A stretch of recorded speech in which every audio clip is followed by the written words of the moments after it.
Hello សួស្តីអ្នកនរគ្នាស្វាគមន៍មកកាន់ Channel កូនសាសម្រាប់រឿងថ្ងៃនេះ admin នឹងធ្វើការសម្រាប់រឿងអន្ទាក់ផ្កាស្នេហ៍ភាគទី3របស់យើងជាបន្តទៀតតឡើយមិនអាចខាត់ពេលវេលាយូរយើងមកស្ដាប់ជាមួយនឹង admin ទាំងអស់គ្នា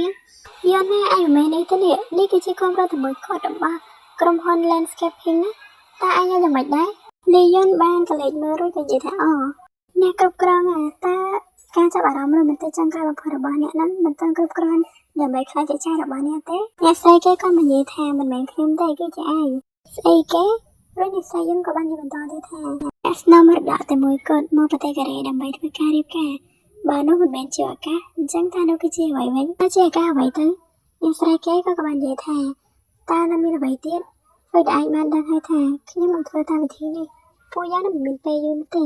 យើងបានបាត់បង់កិច្ចសន្យាសំខាន់ទាំងអស់ឲ្យទៅមន្ទីរពេទ្យដងសេអ៊ូរួចទៅហើយថ្ងៃនោះយើងស្ទើរតែរស់នៅលើដីហើយធ្វើជាអ្នកសួនច្បារឲ្យផ្ទះនៅជិតខាងនឹងមិនឆាប់បណ្ដងសហគមន៍បាត់ទៅហើយខ្ញុំប្រកាសថាមនុស្សនៅក្នុងមន្ទីរពេទ្យដងសេអ៊ូនោះ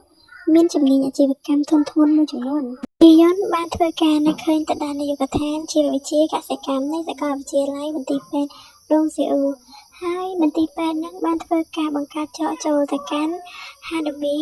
រួចបានធ្វើការសាងសង់អគារចំនួន5ជាន់ផងដែរពួកគេបានសន្យាថានឹងធ្វើការដាំកូនឈើនិងសំណង់កសិកម្មពីមុនមកពួកគេបានទាញយកស្ទើរតែរាល់កិច្ចសន្យាទាំងអស់ពី Hanabi នេះហើយលីយ៉ុនបាននៅឃើញនៅពេលនេះនិយាយជាមួយនឹងប្រធានាធិបតីនោះថាលោកនឹងទទួលបានវាឥឡូវនេះ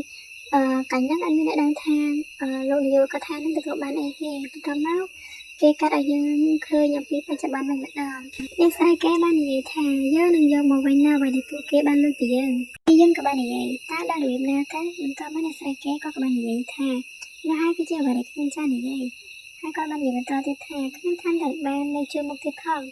ដូច្នេះគួរតែញ៉ាំតែម្ខាងទៅយើងក៏បាននិយាយខ្ញុំមិនទៅទេពេលនេះអ្នកស្រីគេក៏បាននិយាយថាហេតុអីបានចែកមិនទៅពេលនោះលីយ៉ុនក៏បានតបខ្ញុំមិនមែនជាអ្នកជីកមីខ្លាំងនោះទេវាគឺតាមរបៀបស្លៀកពេលហើយបន្ទាប់មកអ្នកស្រីគេក៏បានថានេះឯងហើយក៏បានស្រែកតាក់លីយ៉ុនថាតើឯងកំពុងតែនិយាយអ្វីទៅដឹងទេយន់ឯងមិនមានជំនាញឬបុគ្គលិកលក្ខណៈដើម្បីខ្លាចទៅជាអ្នកជីកមីនោះទេដូច្នេះឈប់ធ្វើជារឿងគួរឲ្យភ្ញាក់ផ្អើលទៀតទៅបានទេឯងគ្រាន់តែទៅណែនាំខ្លួនហើយធ្វើឲ្យគេចាប់អារម្មណ៍ទៅគឺបានហើយប៉ុន្តែតើអ្នកដឹងនៅរបៀបណាថាអ្នកស្នើមរតកបានទៅឡើងមកវិញហើយតើនេះគឺជាសំណួរអ្វីតែគេក៏បានតបថាមានតារាសម្ដែងម្នាក់បានណែនាំមកខ្ញុំបិទវាហើយប្រធានអញ្ចឹងហេតុអីបានជាគាត់ពេលនោះអ្នកស្រីគេក៏បានតបថាបានជាឯងគិតបែបនេះនៅថ្ងៃនោះគឺពួកយើងចោលធ្វើការជាមួយគ្នាយើងក៏បានស្រែកឡើងថាឈឺចាហើយស្រីគេក៏បាននិយាយបន្តស្ដាប់ណែយន្តប្តីប្រពន្ធល្អត្រូវបានរកឃើញនៅចំវិស្នានោះទេប៉ុន្តែវាត្រូវបានជ្រើសរើសដោយការមកឃើញជាមុនជីវិតគឺខ្លីណាស់ទោះបីជាឯងញ៉ាំអ្វីដែលល្អបំផុតក៏ដោយហើយអ្វីដែលនៅសល់គឺគ្រាន់តែជានំប៉័ងរលួយពេលនៅដូចនេះអ៊ីយនក៏បានធ្វើការកិច្ចដើរចេញបានទៅឬក៏និយាយថាខ្ញុំទៅមើលសួនច្បារសិនអ្នកស្រីគេក៏បាននិយាយថាអញពិតជាមិនមែនតែអញពិតជាមានកម្រងចង់នាំអ្នកឯងពេញមួយជីវិតនេះតែមែនទេបន្ទាប់មកយើងក៏កាន់នៅពេលដែលលីយ៉ុនធ្វើការដើរចេញមកក្រៅនេះបានក៏ឃើញចិត្តថាប្តីប្រពន្ធមែនទេវាគ្រាន់តែជាថ្នាំពោលសម្រាប់ខ្ញុំតែប៉ុណ្ណោះខ្ញុំគ្រាន់តែចង់រស់នៅភាពស្ងប់ស្ងាត់ជាមួយនឹងរុក្ខជាតិរបស់ខ្ញុំតែប៉ុណ្ណោះខ្ញុំពិតជាពេញចិត្តជីវិតរបស់ខ្ញុំនៅពេលឥឡូវនេះណាទោះបីជាពេលនេះខ្ញុំគិតថាការលាក់ឃាតករនៅក្នុងផ្ទះមិនរាប់ថាគ្មានអ្វីកើតឡើងក៏ដោយប៉ុន្តែវាមានរឿងជាច្រើនដែលបានកើតឡើងរួចទៅហើយដូចនាងក៏ធ្វើការងារទៅមើលជាន់ទី2ដំបូងឡើយខ្ញុំពិតជាភ័យខ្លាចនៅពេលណាមួយដែលគាត់បានភ្ញាក់ឡើងខ្ញុំមិនអាចសូម្បីតែធ្វើការរស់នៅក្នុងផ្ទះរបស់ខ្ញុំពីមួយថ្ងៃទៅមួយថ្ងៃដែលមិនបានផ្លាស់ប្ដូរបានធ្វើឲ្យខ្ញុំបង្វែរពីការភ័យខ្លាចទៅជាការធូរស្រាលតបមកយើងក៏ឃើញថាលីយ៉ុនកំពុងតែធ្វើការរបស់នាងហើយនាងបានគិតក្នុងចិត្តថា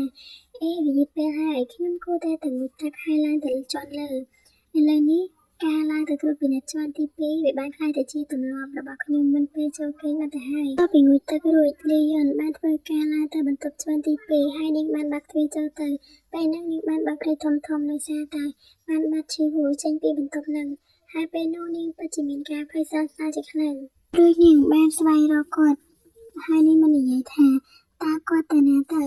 នៅពេលនោះនាងបាននឹកឃើញទៅដល់ពីសម្ដីរបស់ជីសុកដែលគាត់បាននិយាយនៅពេលដែលនឹកឃើញបែបនេះហើយធ្វើឲ្យលីយ៉ុនបាននិយាយធំហើយបានធ្វើការស្វែងរកគាត់ពេញបន្ទប់នៅពេលដែលគាត់ធ្វើការស្វែងរកជីវូនោះ ยังเคยถามมีสบายบรอมในชอบกินจริงจังนี่ไอ้บรอมแนะนำคือชีวูระบายยังน้อยให้ชีวูบ้านเฟยแก่จับตะเลอลียนระบายยังให้บ้านอีแทกยิ้มนึงสำหรับไอ้ให้บรรทมนกยังกับเคยแทระบายระบายในขนมบรรทมนกคือพระบ้านที่ระบายระบายเป็นหนึ่งบรรทเป็นโนยังกับเคยแทชีวูบ้านจับลียนระบายยังก็ดูตะเลอกระให้ลียนระบายยังบ้านนักเคยแทគាត់បានសន្លប់អស់រយៈពេល2ឆ្នាំតែគាត់ទទួលបានកម្លាំងនេះមកពីណាហើយលីយ៉ុនបានធ្វើការនិយាយថាសូមដល់លែងខ្ញុំទៅ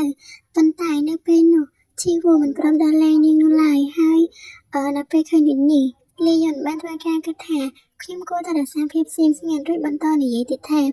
អ្នកទើបតែធ្វើការភ្ញាក់ពីការសន្លប់ដូច្នេះអ្នកច្បាស់ជាយល់ខុសអ្វីមួយហើយខ្ញុំនឹងធ្វើការបញ្យល់អ្នកទាំងអស់រាងកាយរបស់អ្នកមិនស្ថិតនៅក្នុងស្ថានភាពធម្មតានោះទេអញ្ចឹងខ្ញុំត្រូវការធ្វើការទូរស័ព្ទទៅកាន់គ្រូពេទ្យដូច្នេះសូមអ្នកដល់លែងខ្ញុំសិនទៅប៉ុន្តែពេលនោះជីវូនៅតែមិនព្រមដល់លែងនាងទៀតធ្វើឲ្យនាងមានការភ័យជាខ្លាំងលើសដើម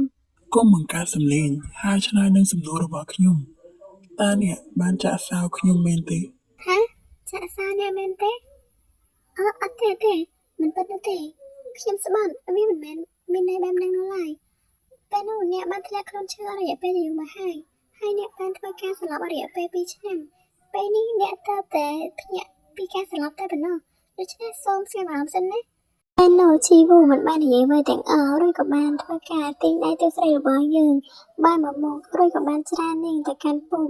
ហើយក៏បានធ្វើការសម្លឹងទៅកាន់ទូស្រីរបស់យើងដោយការប្រើកែភ្នែកដ៏មុតស្រួចពេលនោះធ្វើឲ្យលីយ៉ុនរបស់យើងមានការផាត់ភ័យជាខ្លាំងហើយក៏បានគិតក្នុងចិត្តថាការព្រានមួយគូនេះមើលទៅប្រៀបដូចជាសត្វសាហាវទោះបីជាវាស្ថិតនៅក្នុងទីកន្លែងងងឹតក៏ដោយខួនជីវូតើជាឈ្មោះរបស់ខ្ញុំមែនទេលើដូចនេះទីយន្តបានត្រឹមតែសម្លឹងទៅកាន់ជីវូហើយបានគិតក្នុងចិត្តថាតើស្អីគេតាមបរិបទនេះគាត់បានបាត់ការចងចាំរបស់គាត់មែនទេតបមកឆាប់ប្រាប់ខ្ញុំថាតើមាននរណាម្នាក់ដែលសំខាន់សម្រាប់ខ្ញុំដែរទេឬក៏មិនថាអ្នកជានរណាក៏ដោយខ្ញុំនឹងមិនស្ទាក់ស្ទើរក្នុងការសម្រាប់នោះទេហើយក៏បានទីមកចូលចិត្តនឹងធ្វើការគម្រាមចាក់ទៅស្រីរបស់យើងហើយភាគទី3របស់យើងក៏បានស្ដីត្រឹមនឹងសូមអ្នកទាំងអស់គ្នារងចាំទស្សនាពីបន្តសូមអរគុណសូមជម្រាបលាបាយបាយ